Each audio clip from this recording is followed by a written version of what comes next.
નમસ્કાર, આપ જોઈ રહ્યા છો ટીવી 13 ગુજરાતી અને હું છું આપની સાથે ધરતી। વિગતવાર સમાચારો પર નજર કરીશું।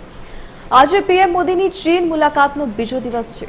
પીએમ મોદીએ ગઈકાલે ચીનના રાષ્ટ્રપતિ શી જિનપિંગ સાથે વેપાર અને આતંકવાદ સહિતના વિવિધ મુદ્દાઓ પર ચર્ચા કરી હતી અને એસસીઓ સમિટમાં હાજરી આપી હતી। પીએમ મોદીએ એસસીઓ સમિટમાં આવેલા તમામ નેતાઓએ એક ગ્રુપ ફોટો પડાવ્યો, જેમાં પાકિસ્તાનના વડાપ્રધાન શાહબાઝ શરીફ પણ પીએમ મોદી સાથે એક જ મંચ પર હાજર હતા। આજે એસસીઓ સમિટનો છેલ્લો દિવસ છે। પીએમ તેમાં હાજરી આપશે અને રશિયન રાષ્ટ્રપતિ પુતિનને મળશે।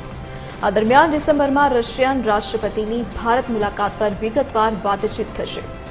ભારતના વિદેશ સચિવ વિક્રમ મિસ્ત્રીએ જણાવ્યું કે પીએમ મોદી આજે એસસીઓ પરિષદને સંબોધિત કરશે। આમાં તેઓ ભારતના પ્રાદેશિક સહયોગ પર પોતાના વિચારો શેર કરશે।